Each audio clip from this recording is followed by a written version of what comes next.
What's up people? How are you? कैसे हैं आप लोग? I hope you are doing well. Welcome back to my channel Skillix. This is another video on the update on my Skillix case study challenge. Thank you to all the people for so much love and support for my idea. All my students, all my friends, all my colleagues who have shared that post, shared my video and made this idea. जो मुझे लग रहा था कि पता नहीं उस idea का कैसा रिस्पॉन्स मिलेगा, बट जिस तरह का रिस्पॉन्स मिला है I am really motivated now. और जब मैंने वो वीडियो बनाई तो मेरे दिमाग में क्या चल रहा था और वो आइडिया कैसे जनरेट हुआ, पहले मैं उसके ऊपर थोड़ा सा बात करूंगा ताकि मैं आपको बता दूं कि how that idea came into picture. ज्यादातर मैनेजमेंट स्कूल्स या जितने भी जगह पर हम केस स्टडीज स्टूडेंट्स को जब भी कराते हैं तो हम बड़ी बड़ी कंपनीज की केस स्टडी की बात करते हैं। उन कंपनीज में जनरली या तो स्टूडेंट भी कभी नहीं गया होता है या majority of the times faculty भी वहां कभी नहीं गई होती है। तो इस सिचुएशन में क्या हो जाता है दैट हम केस स्टडी सॉल्व तो कर रहे होते हैं बट हमारी उस केस के साथ कोई एम्पैथी नहीं होती, we are not involved in the case.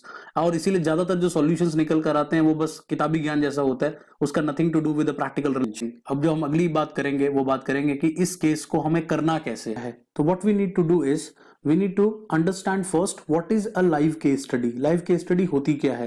तो live case study में क्या होता है that problem is already defined। problem आपको already बता दी जाएगी। you don't need to identify the problem। आपको problem identify करने की कोई जरूरत नहीं है। जनरली जो क्लासरूम केस स्टडीज हम करते हैं वहां पर हमें प्रॉब्लम को पहले आइडेंटिफाई करना पड़ता है एंड देन वी सॉल्व या provide solution to that problem.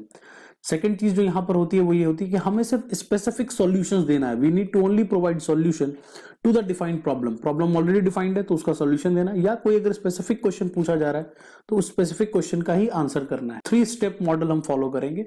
Step 1 में क्या होगा, you will need to listen to the case through the video. Step 1 में जो मैं वीडियो अपलोड करूंगा जो केस स्टडी की, उसको ध्यान से सुने। उसमें छोटी छोटी डिटेल्स हो सकती हैं, कोई फिगर हो सकता है, कोई टेबल हो सकता है, तो we need to go through that. Then we need to create a PowerPoint presentation. हम एक पावर पॉइंट प्रेजेंटेशन बनाएंगे with not more than 2 to 3 slides. 2 या 3 स्लाइड से ज्यादा उसमें नहीं डालना है। और स्टेप 3 में क्या करना है, we need to submit that PPT to skillixls@gmail.com। हमें यहां पर सबमिट करना है। अब छोटे मोटे रूल्स है, there are 2 rules basically. First, submit your PPT in specified deadline. जो डेडलाइन आपको टाइम दिया गया है उस टाइम के अंदर, जनरली वो टाइम 10 डेज का होगा, तो 10 डेज के अंदर अंदर आप सबमिट कर दें। अदरवाइज सेकंड चीज हमें क्या करनी है, that either you can solve this case individually, जैसा कि मैंने आपको पहले ही बताया था, या आप ग्रुप ऑफ 2 पीपल में कर सकते हैं, तो आप वो कर सकते हैं। इसके अलावा रिवॉर्ड्स में क्या मिलेगा, that winner of the challenge will get an appreciation letter from Skillix Learning Solutions। तो हम उन्हें एक appreciation letter देने की कोशिश करेंगे।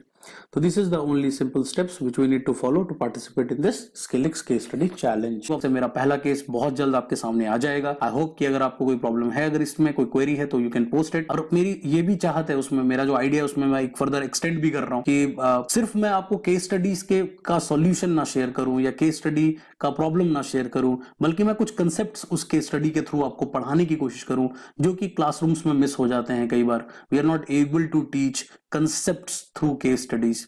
तो वो एक चीज जो है वो इस आइडिया का ऑब्जेक्टिव बन जाएगा कि हम जिस भी तरीके से उस केस को उठाएंगे, कोशिश करेंगे कि उस पर्टिकुलर केस के ऊपर हम कुछ थ्योरेटिकल चीजें भी सीख ले, कोई मॉडल पढ़ ले, कुछ सीख ले, कोई थ्योरी पढ़ ले, तो वो हमें आगे इन फ्यूचर भी हेल्प करेगी। और उससे ये होगा कि जो मैनेजमेंट को उतनी तरह से, जो मैनेजमेंट फील्ड से नहीं है लेकिन फिर भी मैनेजमेंट के कई कंसेप्ट्स को सीख जाएगा, जो उसको रियल लाइफ में या अपने बिजनेस में कल को हो सकता है बहुत काम आए। आप कंसेप्ट के साथ पढ़ना भी चाहते हैं तो मतलब आपको अगर लग रहा है कि आप मेरे साथ इस केस स्टडी के साथ ना सिर्फ सॉल्व करें बट कि आप कुछ पढ़ना भी चाहते हैं, तो इस बार का जो हैशटैग होगा वो होगा लेट्स डू इट टुगेदर। तो just post your comment, let's do it together. This will be great learning process. आप सीखेंगे भी काफी कुछ। मैं अलग अलग इंडस्ट्री को टच करूंगा इन केस स्टडीज के लिए, जो कि आपके लिए बहुत ज्यादा फायदेमंद हो सकता है। Thank you so much. बहुत आई होप कि हम बहुत जल्द मिलेंगे in the next video with the case. हाँ, वो तो एक लाइन आपको पता ही है कौन सी लाइन मैं हमेशा कहने की बात करता हूँ कि if you like my video subscribe, obviously subscribe करें और घंटा बजा दें, जो घंटा साइड में होता है, ताकि आपको पता चल सके और आपका हमारा रिश्ता ऐसे ही बढ़ता रहे आगे। ठीक है जी, थैंक यू सो मच। मुलाकात होगी अगले वीडियो में।